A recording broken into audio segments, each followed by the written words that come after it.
So I want to discuss right now changes in neighborhoods if you're in Seattle.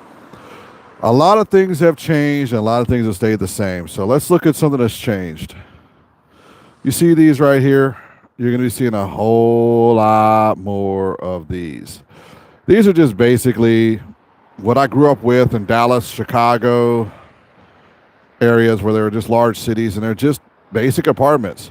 But they're new to Seattle area because we've never had them out here where you had 5 stories above a basement area with businesses in it. What I mean by that is, if you look straight ahead here, on the bottom you'll see these large glass. Technically, to the state and to the city, that's a basement.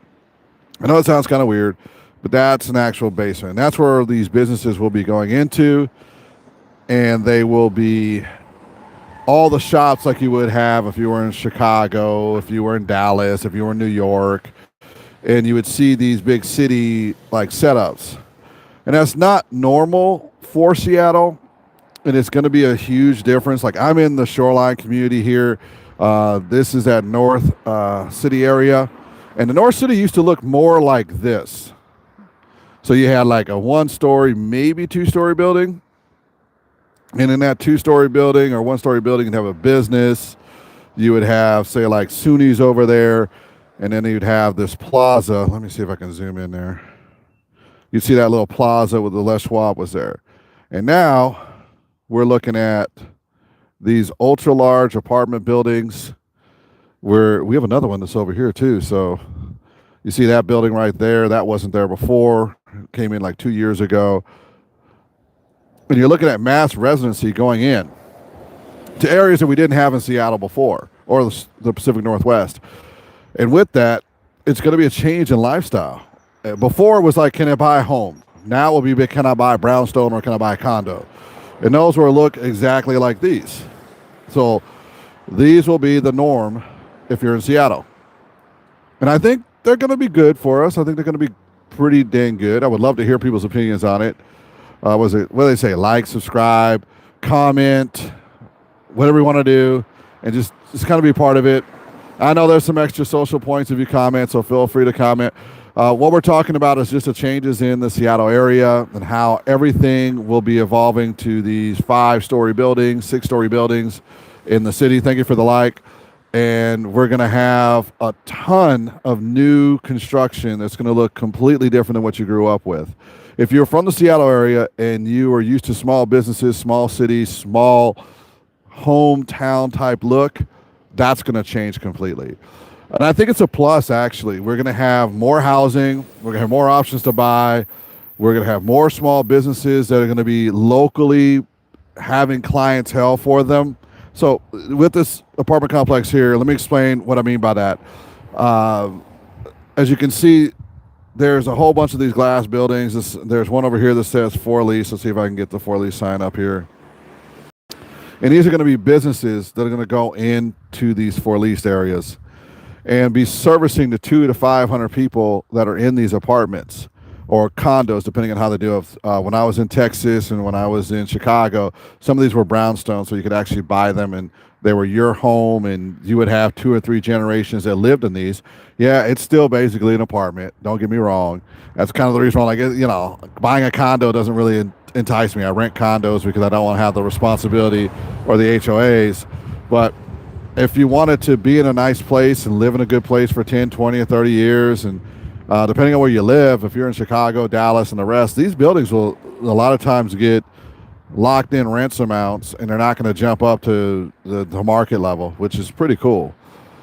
They're talking about that here in Seattle, where they're just going to have like a set rate of growth of rent. So I think right now in Washington State, it's 7% annually, which is actually not too bad. But every 12 years, you're going to double your rent. So be ready for that, because that's the way they, with that 7%, they're just going to keep tacking 7% every single year. So that's going to be kind of it's going to hurt you a little bit. But overall, it's really not too bad. It's pretty nice. But the neighborhood changing, though, is one of the things that's going to be hard for a lot of people. If you grew up in an area here in Seattle where you just had like 1 or 2 buildings, or you had like one of these Frank Lumbers, and then like another small building, and then custom woods. This is going to feel kind of foreign to you.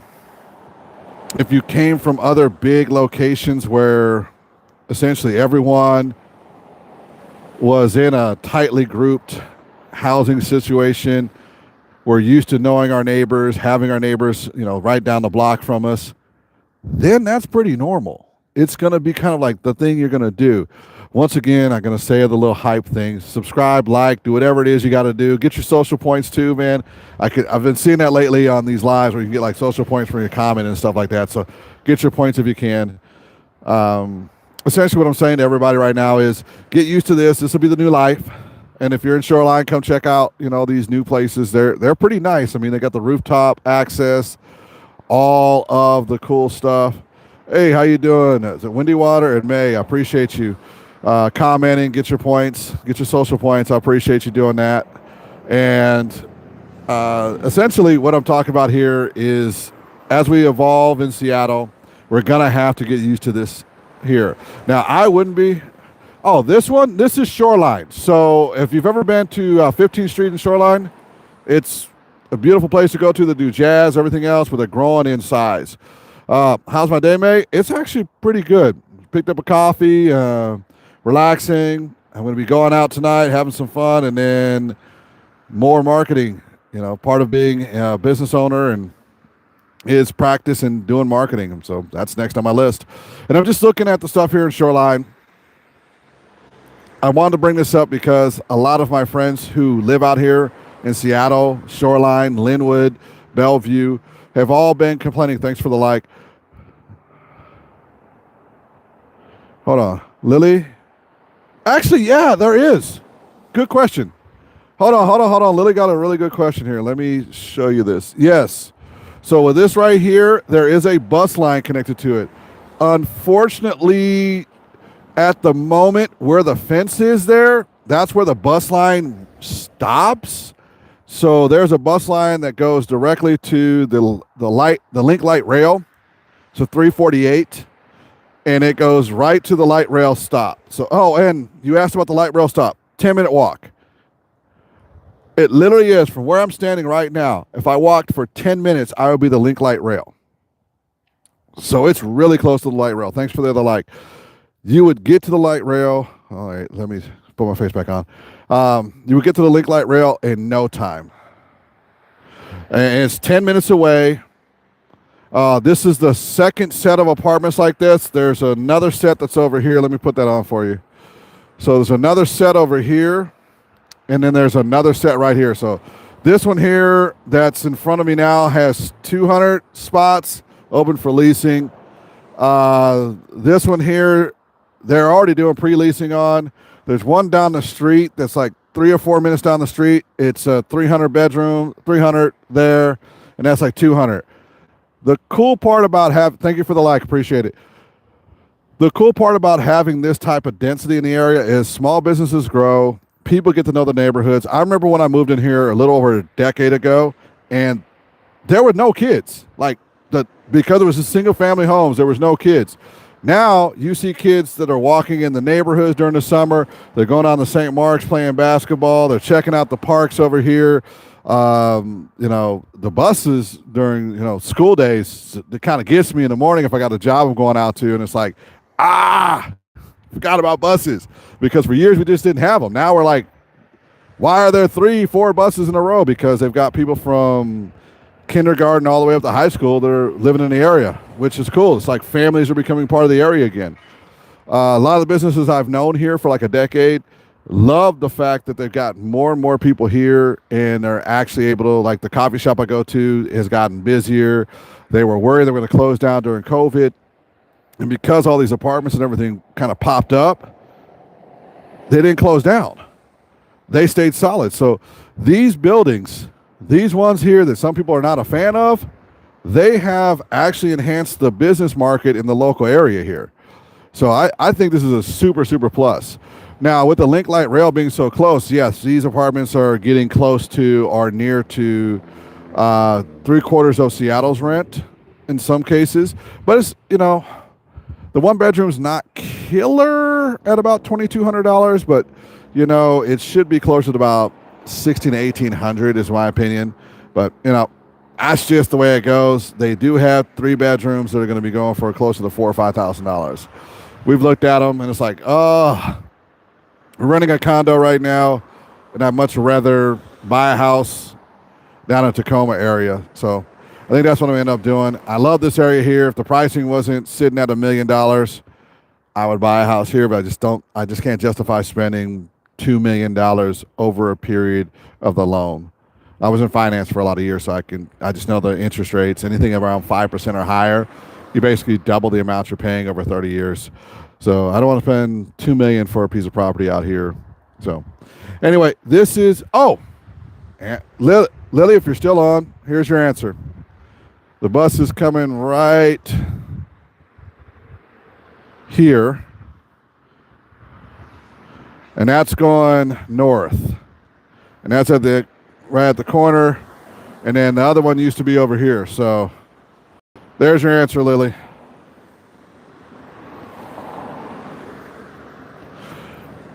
Yes, Lily. Sorry about that. That was a weird one. Just got kicked off that live real quick. Let me see. What did Lily say here? Yeah, it should. I think the pricing that's going to happen is it's going to start going down. Thank you for the like. Appreciate it. I think it's going to start going down in the next 5 years. Really, right now, it's been forever getting,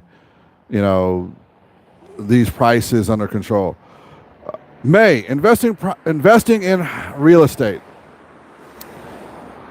I guess. I mean, right now, Lily, I hope I answered your question. I just had an ADHD moment there. May, I guess. The biggest thing, May, with property here in Seattle is there is a lack of it with the number of people that are moving in, and most likely it'll go up. But the values of property are going to hit a cap here when people start realizing that what they're getting in comparison to what they can get other places is junk. So we took a trip to Texas about 1.5 years ago. Looked at a house there for $575,000. That house is worth like $650 now. That house was 3,000 square foot on almost an acre of land. Or half acre? Half acre land. You can't buy that here for that price. You couldn't even buy a condo here for that price. So, I mean, yeah, the investment is good to an extent. Now, the other question I have for you, are you going to sell the property? Man, if you're going to keep the property for long term, any property investment is great. Develop equity and take loans against equity. Thank you for the like. But if you are looking to just buy a house, flip a house, get rid of the house, it's a gamble. Right now in this market, I think you'd be good for the next 2 years, but I don't think after 2 years from now you'll be good. The reason why I say that is the market will have a tremendous shift as costs of goods and more of these apartment complexes go up. When I say a dramatic shift, I think we're looking at a 30% drop in house values. And part of that too is just pure economics. It's going to be very difficult to sustain the $4,500 mortgage range. That's really what it comes down to. They can sustain a $3,500 mortgage range easily. So they're either going to have to do A with the banks, move mortgages to 45 years, which is in Japan. And the lesson from Japan is, that's devastating, which means you'll never own that piece of property. You're basically renting it with all the responsibilities.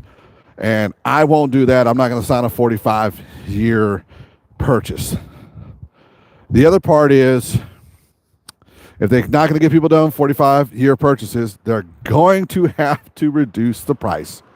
The banks don't want loans that are going to fall apart or loans that are unsustainable. It's a business still. They have a fiduciary responsibility with your money to make sure that you're whole. And with real estate, that's a hugely important thing. And if they're not doing that, you're toast. Hold on. What did Lily say here? Yes, Lily. All investments in property are good. The question mark I always have is, are you trying to do the Seattle thing? See, in Texas, we keep properties like 30, 40, 5 generations, and that makes sense. But here in Seattle, people tend to keep the properties 3 to 5 years. So it's like renting a property and hoping to get equity out of it. And that's been kind of the thing they've been doing for the last 20 years, which has been raising the price of property so much because they're inflated equity. At some point, people are going to realize it's not worth that amount of money. And it just isn't. If you look at the materials going in, the goods going in, and you compare it to any place else, they're not worth it. Now,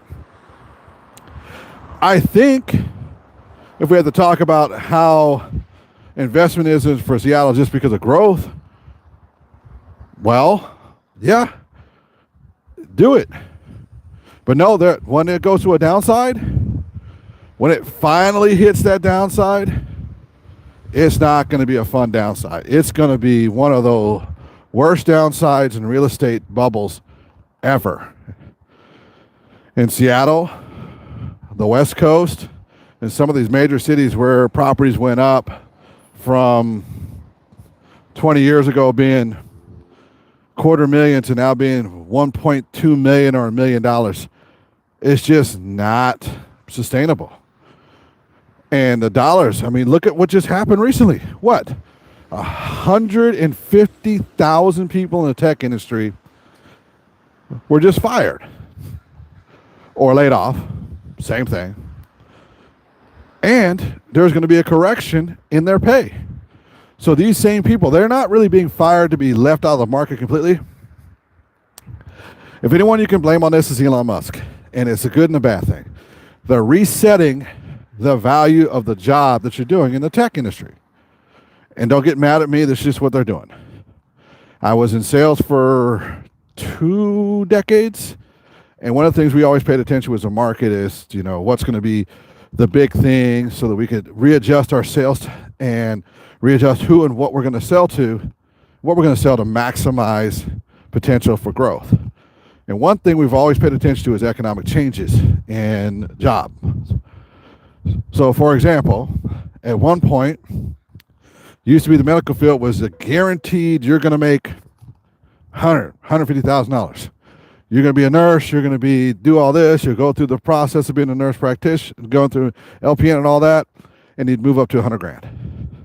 Now, that's a $75,000 job. Not bad. I mean, you can get $150,000 if you're in ER, but if you're just every day working as a nurse across the nation, about $75,000. Tech field bumped up to about $150,000 to $300,000 during COVID. Now that everything's slowed down, AI is doing their thing. Those jobs are now going to be, especially after Elon Musk proved that you can do with X and other companies, cut 60, 70, and 80% of your employees and still function. And if you don't like X, that's cool. I don't use it, but I just know how they're functioning as an investment. And it's working. So now they know they can cut the workforce down and lean it and bring them back in at 60% of the rate. So all those people that were making $150,000 a year, 90 is going to be your new number. 75, 80. So how are they going to double cheeseburger? Hey, Ibrahim, first off, ain't done that since I was like 15, 16. No, I was 16. It was Dairy Queen. So they had the whatever their double cheeseburger was. That thing was good. And secondarily, brother, I don't work for somebody else. I own my own business. I have enough stress. There's days I wish I was still flipping a burger. Now back to what I was talking about with businesses. They're just readjusting the pay. So you're going to see a lot of these people get rehired back on at 2/3 the wages they had before, basically because their job's just not valued as much. And what does that have to go back to with real estate and property? Well, if the value of the employee goes down by 2/3 and the household's value goes down by 25%, well, your mortgage going from 4,400 before taxes and everything is now going to have to drop down to 3,200. So you either got to drop the interest rates, or you got to drop the housing price, or you're going to have to do a combination of the two. That's what they're trying to straddle right now. And then the worst part about the whole thing is the cities can't absorb the loss in the taxes on the property tax side. So they're kind of toast. So the cities are hoping and praying and working against lowering the prices because they are projecting their budgets off your property taxes. So, I mean, let's be real. You got sales tax and property tax instead of Washington that funds your whole cities. Do you think they want the property taxes to go down? No. Would a Burger King's someone flipping a burger understand that, Ibrahim? Probably not. That doesn't say that they can't know it. They could be going to university for it. But this is something I've been doing for years, understanding the cycles of sales and understanding the values and the economics of people. And I think the value of people is great. I just think we need to work on now as a new industry. And it's coming. I think we're going to have some wonderful industries coming up. But, we're just going to have to make some changes. Now, I'm pretty much home. It's been a cool walk and talk. Appreciate everybody that commented. I appreciate the 6 likes. And that was my talk on the changes in real estate here in Shoreline. And y'all have a great day. Peace. Oh, well.